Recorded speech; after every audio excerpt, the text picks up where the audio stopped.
So they are going to introduce themselves, but this is Tony, this is Keith, this is Nick. They are all members of the Lion King cast. Hero is here, who is Nick's daughter. Where's Hero? Oh, there she is. She blends right into our crew. She may be coming to Valor someday. But Hero is traveling around with the group doing their thing. Are you homeschooled? Excellent, very cool. So without any more blah, blah, blah, I would like to pass this along to these amazing gifted men. And hi, everyone. As he said, my name is Nick, and I play Timon in The Lion King. The tour, we're the North American tour that goes all over. This is, we were here 4 years ago, and so this is a return for all of us, because you were here rehearsing. Hey. I've been with the show for about 5 years, a little over 5 years. And before that, I had done a lot of regional theater, a little bit of off-Broadway, but so the touring life is not too strange or too far removed from what regional theater entailed for me. Like I said, I travel with my daughter Hero, and we homeschool, and we live in every city for about, I want to say about a month. Yeah, sometimes 2 months, but about a month is the normal time period. And then we pack up and we drive to each city and have a blast. But yeah, I can tell you a little bit more after these guys talk. My name is Keith Bennett. I've been with the show here on the road about 3.5 years, maybe 4 years. I came from the Las Vegas company at the Mandalay Bay. And prior to that, I did it on Broadway back in '98. And most of you probably weren't born.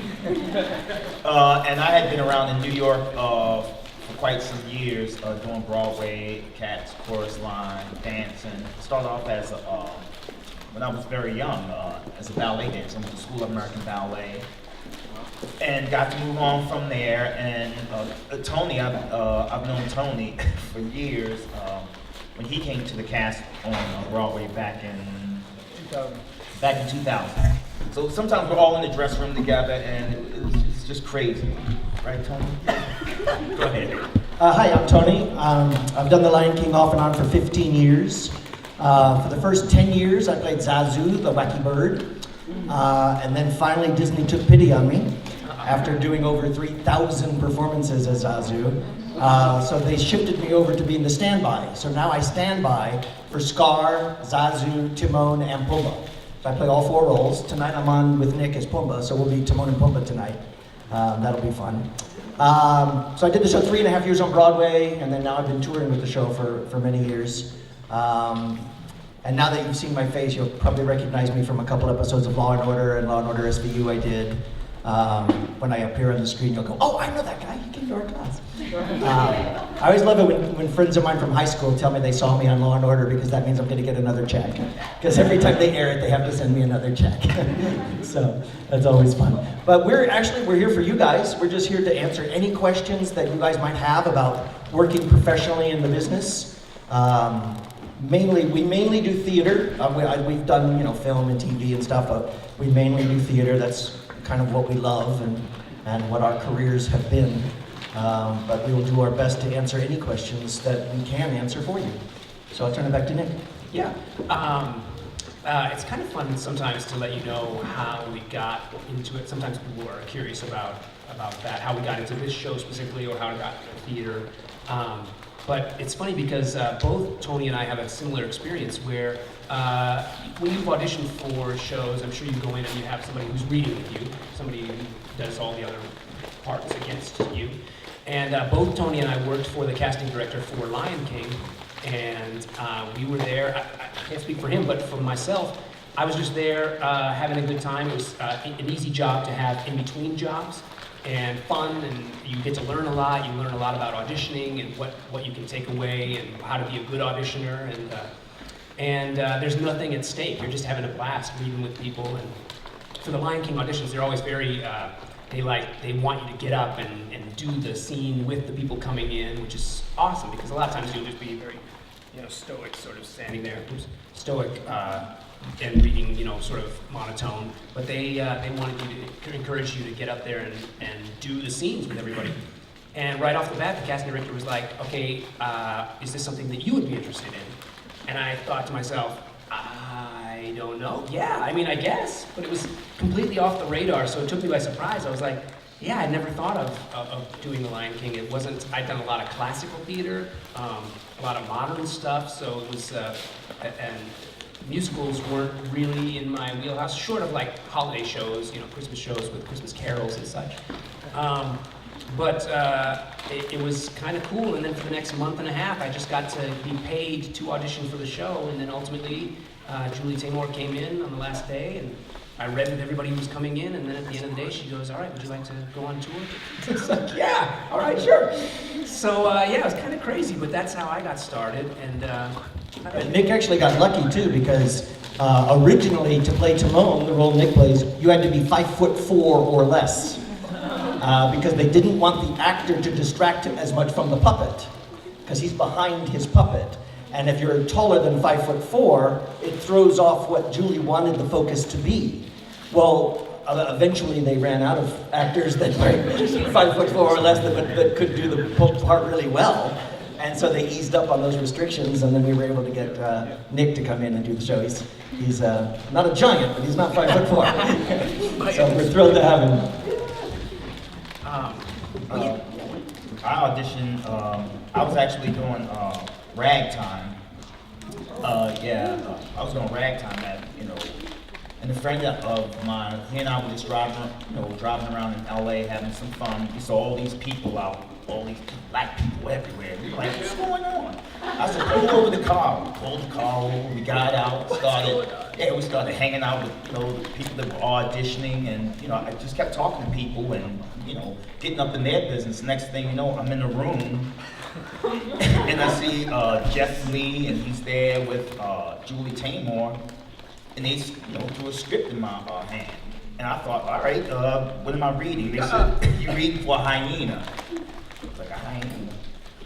So I went through the scene, and that was it.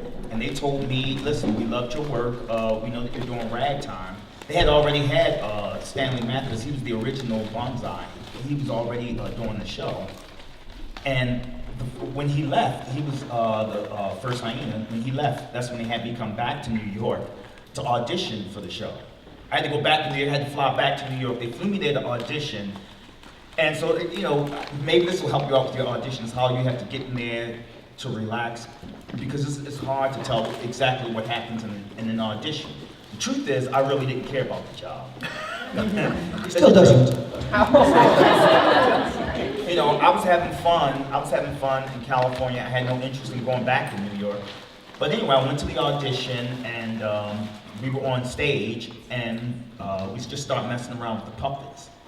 And I was auditioning with this very talented gentleman, Eric Riley, and they were switching off puppets. They said, okay, I had the Bonsai puppet on. And they said, okay, put the Ed puppet on. I put the Ed puppet on, and Ed has this long tongue. And I was like, man, this is cool. I just started playing with the tongue. So when Eric turned his back and he bent over, I just went on and licked him, and he got pissed. And I was like, dude, I was just joking. And right then and there, this guy named Kel, who I've known for years, he works in the wardrobe department. He said, I can tell they're gonna hire that guy. He's just like off of his rockets. It's true. And before I even got home, they called and told me that I got the job on Broadway. I was one of the first replacements. Nice. So I first auditioned for the Toronto cast back in 1999, and it came down to me and one other guy, but he was Canadian. So they thought it was easier to cast him since it was in a different country. But they said, we love Tony. They told my agent, we love him, we're gonna use him eventually. So then they called me again for the Los Angeles production of the show. And I got as far as auditioning for Julie Taymor. And I finished my audition, and Julie said, are you available now? And I said, I'm actually under contract to do a show in Philadelphia, but I have the right to buy out of that contract if I need to. And she said, yeah, buy out of that contract. And they fired the Zazu on Broadway, and I took over. So that's how I started with the show. It was a little awkward, of course, whenever you're replacing somebody that's being fired. But yeah, so I took over on Broadway in 2000 and did the show there for a few years. And then I came out on tour with these clowns. So you are all eating, but if you don't have your mouth full and you have a question for us, We'll definitely answer to the best of our ability. What is your guys' educational background when it comes to theater and musical theater? Awesome. Yeah, great question. Okay, yeah, I'll take it. As a kid, I started, I grew up in the inner city in Baltimore, and I had all this energy, and it pissed my parents off. They thought we had to get this kid out the house. So they sent me to this Towson State University, where they had a summer theater arts program, where I was just studying nothing but acting, and I got to study mime, and all these great things. And I got to learn all these Greek tragedies and everything. So while I was there, this lady came up to me. She said, look, why don't you come in and downtown Baltimore? She said, we have a dance program. And I'm like, I'm not putting on no tights, all right? This is 76. I'm like, I'm not wearing no tights, forget it. I said, I'll come down. So I went down there with my, I had on sweatpants and a t-shirt, and she brought me in, I looked so bad, I looked awkward. She brought me into class and she started picking at my feet. I thought, this is crazy, tickling my toes, and she started drawing my legs all over the place. She said, I want you to, train with me for a few months, and let's see where, what happens. So I just kept going. I was relentless because, I always accept the challenge. So I'll go back and I'm just studying all this classical ballet, getting into the classical music, and I'm not telling any of my friends, because you can't tell a whole bunch of homies you live with you studying ballet. So I'm going every day, and I'm the worst person in the class. And I look awful. I look absolutely horrible. Then like in 3 months, this other guy came in, this guy named Thomas Hanner. He said, I want you to study privately with me. So I then started studying with him, and going back to the Maryland Ballet, they said, listen, New York City Ballet, they're going to be in DC. Why don't you go and audition? I'm like, okay, I'm New York City Ballet, all right. Because they have a school called School of American Ballet, which is the official school of New York City Ballet, and it's an incredible institution and hard to get in. Went to the audition and got a scholarship. So I found myself in my teens in New York, living on my own. It's not like it is now. You got the child laws and everything. And I was just staying on 10th Avenue in Hell's Kitchen. It was dirty and everything around there. But that's how I got immersed into the business. And then from there, I started studying acting and studying privately with teachers and stuff like that. I did finish college though. You have to finish school. And by the way, listen. Yes. Because when I come in here, I see this incredible facility. I'm like, man. When I was back in New York studying, you should have seen asbestos and just peeling paint in some of the studios. It was so dirty, it was ridiculous. No air conditioning. I bet you have air conditioning here during the summer, maybe. We didn't have any of that. I'm like, who cannot be successful with a facility like this? You know what I mean? That's the first thing I looked at when I came in here. It's like a college. You owe it to the building to be successful. You owe it to the building to be successful. So I went to undergrad at Miami of Ohio. I was planning to be a lawyer because I was the valedictorian of my high school, and I thought that a lawyer was the best balance of using my brain and using my acting. Never happened, but that was my plan. Then I got a scholarship to get a master's degree in theater at University of North Carolina. So they only had one scholarship, and you had to have, I think you had to have a 3.5 grade point average in undergrad to be eligible for the scholarship. And then all of those people that had over a 3.5 had to come and audition for the scholarship. And I won the scholarship. So I got a free master's degree at University of North Carolina. Got to go to college with Michael Jordan, which was fun. Well, we're not friends, but we did go to college together. Not friends yet. But yes, we did go to college together. And I got my master's degree, and then I moved to Atlanta. I worked for a couple of years at a professional theater company there, the Alliance Theater Company. And then I moved to New York. And waited tables, just like everybody else. And then I got a job teaching at Cornell University, which is kind of weird to be waiting tables and getting a job teaching at Cornell University. I was a guest professional actor in residence at Cornell for a couple of years. And I came back to New York and just kept, pounding the pavement, as they say. My drawback was I couldn't sing. I was what they call a straight actor, not as opposed to a gay actor, but as opposed to a singing actor. So I only did straight shows. So I did 9 Neil Simon plays in 3 years. I was always doing Neil Simon. My career was blessed by the fact that I looked like I could be Jewish. Which is great. But I didn't look like I had to be Jewish, which made me be able to do other roles too, which was nice. So I just did straight shows, and I kept taking singing lessons. And singing lessons in New York are like $100 an hour. So it's not something to be taken lightly, but it's an investment I made in my career. And I got to the point that I could sing well in my singing lesson, but I still couldn't sing well at my audition. So I would come in and I would do a monologue or a scene, and they would go, "Oh my God, we love you! Sing us a song!" And I would sing a song, and they'd say, "Okay, thanks. You can go." But I just kept working on my singing, and I finally got to the point where I didn't lose the job when I sang. I still get the job on my acting, but I didn't lose the job when I sang, if that makes sense. I'm a character actor, I'm a character singer. I sing the kind of songs where you tell a story while you're singing, as opposed to just standing there singing gorgeously, you know. And one of the things that's great about working as a reader that Nick was talking about is when you're on the other side of the table and your ego's not involved, and you can watch everyone audition and see what their strengths and weaknesses are, sometimes you'll see these people come in that sing gloriously, but you wouldn't pay to hear them sing because nothing's going on. They just stand there and sound beautiful and they bore you. But if I was on the other side of the door, listening through the door, and I was auditioning next, I would be like, "Oh my God, I am screwed. There's no way I'm getting this job. This person sings gloriously." But you don't see what the other people see on the other side of the table. So you have to act the story. The people behind us on stage in The Lion King can sing and dance us off the stage.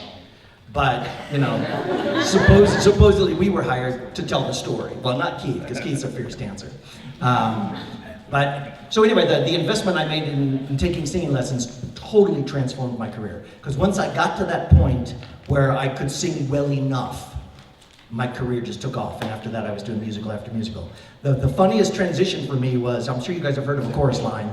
The original lead of A Chorus Line was this woman, Donna McKechnie, who was on the cover of Time magazine, and Tony Award winner, and this big star dancer, considered one of the 3 greatest dancers in Broadway history. I went to closing night of A Chorus Line, and I got her to autograph something for me, you know, because she was the big star of A Chorus Line. 2 years later, I'm making out with her every night on stage in a show.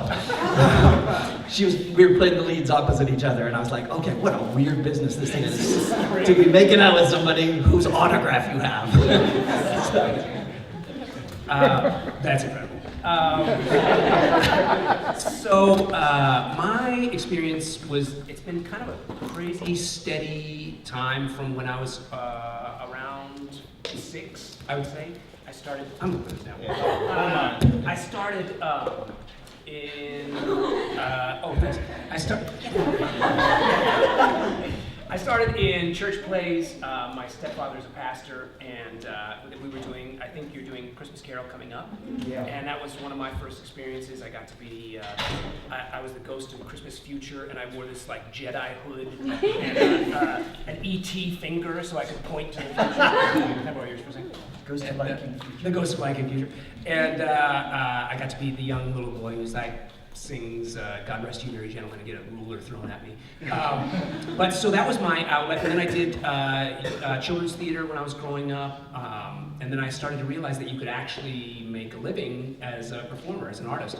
And I started to sort of gear my mind towards doing that for a living and trying to get paid to do that as an adult.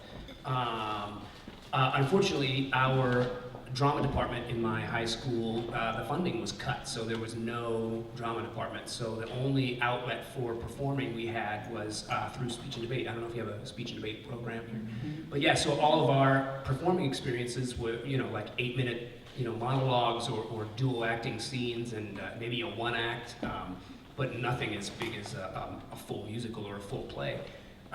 So that was kind of a little stumbling block. But then I went to college at Northern Arizona University and got an extended major in theater performance. And knew from graduating that I wanted to either head to LA or New York at some point because I wanted to make a living, and it's easier to do it from those two places. Not the only way to do it, but easier for sure.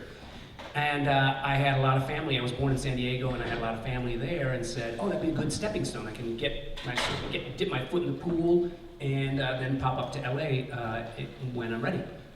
And I moved to San Diego, and I got super blessed to be part of a resident ensemble where I knew what I was doing for a year at a time, and I ended up working there for about 10 years, just doing that and building sets and stage managing, but mostly performing. And it was unbelievable. It was like that was sort of my grad school. I got to do a ton of shows that I maybe wouldn't have been able to do in other setting, but when you're a part of a resident ensemble, you get kind of, the shows are picked for you, and you kind of get sculpted into things and shoehorned into stories, and so that was great. And then at some point, I met my wife there at this theater that we were working at, and we had this young one right here. and my wife was a performer as well, and her passion shifted, and she said, "Hey, you know what? I want to teach. I love choreographing, directing, and teaching." And she said, I think I want to go back to school and go to NYU." And we did, and so we quit a great job and just said, let's go on faith, and I assume that I'll be able to make a living doing something if it's not performing. We moved to New York, and it was great right out of the gate. I got super fortunate to be cast in regional productions and get to work in Manhattan and away, and we've just been super fortunate. And then again, like I said, this one came from way off the radar, and I've been doing it for 5 years, and it's just really, really fortunate. But yeah, that was a great question. Usually when you're cast in a show, you go, okay, I have work for the next 2.5 months. And then after that, you're going to be unemployed again. And you don't know how long you're going to be unemployed. So people talk about how much do you make as an actor? Well, you have to add up all of those months you're not working and divide that into your salary too. So you know you have a job for 2.5 months. The Lion King is the first job I think any of us have ever had, except maybe Keith, where they said you have a job for the next year. And P.S., every show is sold out for the next year. Right? It's like, I've never done a show before where they said, we are sold out for the next year. When I joined The Lion King on Broadway, the cast had buttons that said, no, I can't get you tickets. Which I should give to the cast of Hamilton now. Actually, our old Simba, the Simba that was on Broadway with Keith and I, he's George Washington in Hamilton. And our old Nala plays Angelica Schuyler, so if you listen to the CD, that's our old Simba and Nala. Old Simba is Aladdin. If any of you have heard or seen Aladdin, that's a Simba of ours. You start the world gets really tiny really quickly in theater, especially for somebody like Keith, who's been doing it for a long time with like the top of the cream of the crop, right? You guys have some questions for us? We'll try not to hurt you. All right. What is it like to do one show, like every night for like 5 years on one show? How do you keep it like fresh and not just be like? He doesn't actually. That's a very good question. And it's another art form actually, because acting is one thing, but recreating something as if it is your first time over and over for 5 years, it can be difficult. But the thing I liken it to is we all have kids, and the first time I showed my daughter Snow, she got so excited that it didn't matter how many times I had seen Snow. I saw it for the first time through her eyes, and it was so cool to see her experience Snow for the first time. Well, in our show, we are blessed that the opening number is one of the most famous opening numbers in the history of Broadway. And when the show starts and all the animals start pouring in from all around the audience, and you see people 30 seconds into the show wiping tears out of their eyes, and you're just like, oh my God, you just feel so blessed to be a part of it, that you see it for the first time because the audience is so excited. Sometimes you have an audience with a little less energy, for whatever reason. Then we rely on each other. We'll try to give each other some energy. And are there shows once in a while where you just have to suck it up and say, okay, they're paying me a lot of money. I gotta put out some energy here, and I gotta create it on my own. Yeah, sometimes you have to do that. It's not always easy. Sometimes it does feel like a job, even though you're performing in front of 2,000 people doing something you always wanted to do. It still every once in a while feels like a job, but you should hopefully have enough pride in yourself to do the best job you can, you know, even if you're not feeling it organically that particular day. But I think considering all of the shows that are out there, we're so lucky that ours starts out with that opening number. Because I used to be, whenever I was tired on doing the show on Broadway, I would just walk down in front of the theater. There was a line of people down the street hoping that if they got lucky, they could pay $150 each to come in and see what you do for a living. If they were lucky. And that's humbling.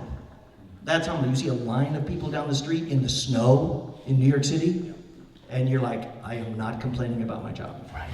I'm lucky. And also, like, discipline. That's the main thing. Discipline, strong will. And like you said, we get paid. We do. And being a principal, you only have 1 year to prove yourself. The producers, the creative directors, they come out and they evaluate us every year. And so based on that evaluation, whether or not, if you'll have a contract for the next year. And I'll just be honest with you, I call where I grew up School of Hard Knocks, because we didn't, even a chorus line back in those days, it ran for years, but you didn't have shows that, that had the longevity that The Lion King has. So I remember like doing the show maybe for 3 months, 4 months, and it was a great show. You had a great experience, and then after that you were unemployed. And so you had to keep your chops up. You had to, and you still had to take class. You still had to take private classes and stuff like that. So I can remember, days like that. So when I'm given this opportunity with The Lion King, I mean, I'm not going to go out there and explode. I mean, that's the school I come from. You know what I mean? I have it, listen, I know a lot of kids today, not all, I'm not saying you, but so many kids feel entitled. And that's something you have to worry about, thinking that, you're going to be given something. It's really, because it's tough. It's a great business, please trust me. It's a great business, I love it. I've never done anything else. I sold a little bit of real estate. But this has basically been my whole life. So when I'm on stage, I'm giving up something greater than myself. This to me, I don't know anyone's spiritual beliefs, but this was a gift from God to me. So when I'm on stage, I have to give something back to someone greater than myself. And also, I can remember bitter days when I didn't have a show like The Lion King. And I know that, the day is Thursday, we got paid. If that's not incentive enough for you to go out there and try to push through and try to reach 100%, then, I don't know what, you probably don't belong in this business. You know what I mean? But I can only imagine what it's like to sit behind a desk because I tried doing that when I was doing real estate, and I was terrible. I was sitting there plucking at the computer. Like, you're going too slow. I'm like, I can't work this. You know what I mean? But when you get me on stage, that's my thing. That's my world, and I'm in that world for 3 hours every night. I don't know how to explain it to anyone. You just have to go through it yourself, and then spiritually something hits you. You're like, man, this is just greater than myself. You don't have to have the most eloquent words to describe it, but it's something that you feel inside. And I've been there so many. I've been blessed to be there so many times in my career that whether I'm tapping, or whether I'm singing, that I get to go on stage. And also, I have to tell you, working for Disney, I even worked in the theme park where I was only getting paid, I think it was like $18 an hour, and I had a family to support, and I was doing a show called Playhouse Business. I have to tell you the truth because it's on YouTube. And I'm out there, I would come out there on stage every day and I would talk to this little blue rat. And I would get into it. I was like, and I was like, man, I'm not making any money. I'm down in Florida. And I was serious about talking to this little rat, only making bringing home $680. And I got to feed a family. I had a house. And every day I went to that, I would go there and I would get so into that show. And they used to call it the mosh pit. I get because only little babies came to see the show. I would get them up there. I had kids crazy, banging heads. And the kids were having such a great time. And sometimes I had kids that had no hair, Make-A-Wish kids that were dying. And I'll tell you, I would go out there and every day I would give it everything I had. This is after I did the show on Broadway. So now I'm down in Florida making no money every day. I said, God, please help me. Give me another job. I'm out here talking to a blue rat. But yet and still, there are kids out there, Make-A-Wish kids that will come see the show. And their parents who spent, they may didn't have money. And they took their last cent to come to see, Playhouse Disney and saved all their money to bring their kid to Florida to see the show. So I would really get into it. I would just get into it. But I keep praying, God, I need a job. And then this came back, The Lion King. After doing it on Broadway, it came back, after 10 years. I'm much older, and I go to the audition. They make me go, they fly me to New York, and I have to audition for the show again. And there's nothing but younger people there, and a lot of people auditioning for Bonsai. And I say to myself, dude, when you go in that room, you gotta smack them down. Everyone who's out there about to go in there and audition for your role, you gotta kill it. You just gotta kill it. And that's just called giving total reference to the business. I went there and I got my spot back. You know what I mean? So for me, I have a different experience than maybe someone else who's out there on stage. Like I said, I call that struggle.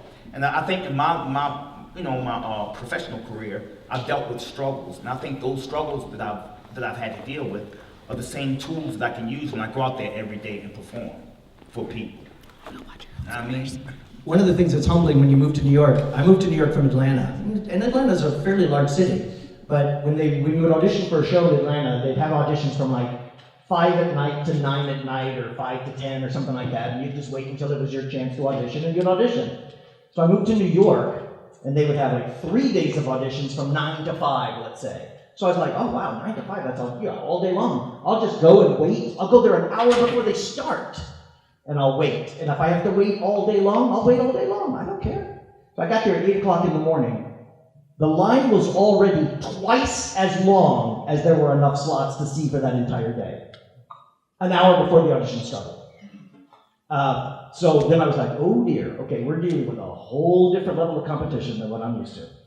And you've got to find a job that allows you to get into that line at 6 a.m., to wait there, for your entire day, to come in and try to give it the best that you can. And a lot of those auditions are already cast. They're just doing the audition because of equity, the union requires them to, but you don't know which shows are cast and which ones aren't. So you just go to open call after open call after open call, and it can be destroying for your ego. You have to hold on to your confidence in yourself as you're going. If you look at it as rejection, you're going to be in trouble. Don't look at it as rejection. Just look at it like, one of these days I'm going to, find the one that's right for me. And you just have to keep going. I used to have a friend who made a good living doing commercials. And he told me if he got 1 out of every 70 jobs he auditioned for, he was doing really well. So you just have to say, okay, 69 rejections in a row is not bad. You just got to keep going. But that's not what we're used to. That's not what we're used to. But you have to keep your sense of yourself through 69 consecutive rejections. And still give it your all on that 70th with your confidence and with your creativity and playfulness and everything that you need through all those rejections. Yeah, just like what Tony said and what Keith said, the idea of that sense of identity and who you are and work ethic and passion and something more than yourself, all of those things combine to where you go, you kind of develop a skill set, almost like a craft, almost like memorizing your lines. You memorize moments in the show. So you memorize a fresh thought, or you memorize a connection with someone, so that anything less than that, even 10, even 15 years in, we have a guy who was in the workshop in Minneapolis before, 18 years he's doing it. Still, if you watch him, looks like he just got the job, or maybe he hasn't got the job, maybe he's auditioning.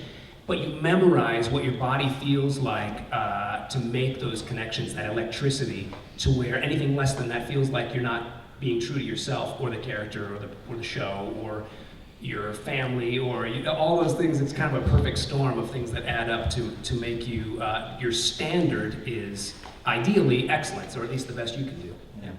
The other thing you always have to keep in mind with our show is, because of the nature of The Lion King, a lot of people are seeing their very first ever Broadway show. Yep. So you feel that pressure of everything they think theater is going to be determined by what they see on that stage today. And we could literally be changing someone's life by what they see today on the stage. And you want to give them the best experience that you can. You want them to see what theater can be, you know. And it pushes you to. I remember I took a bus all night long from Cincinnati, Ohio, to New York City to see Sweeney Todd when it would win. And it was like the week after they all won Tony Awards, you know. It was a week later, and it was a 2:00 matinee. And I'm like, they are not gonna all show up and do, you know, all these Tony Award winners.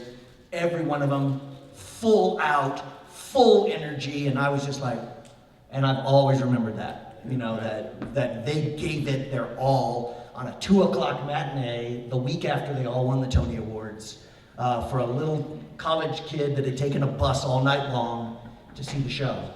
And I try to remember that when I'm feeling tired. Another question?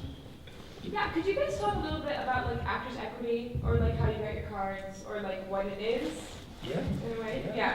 Yeah, we have our deputy Oh, great. here. He can tell you more than you want to know about the ins and outs of it. Thanks.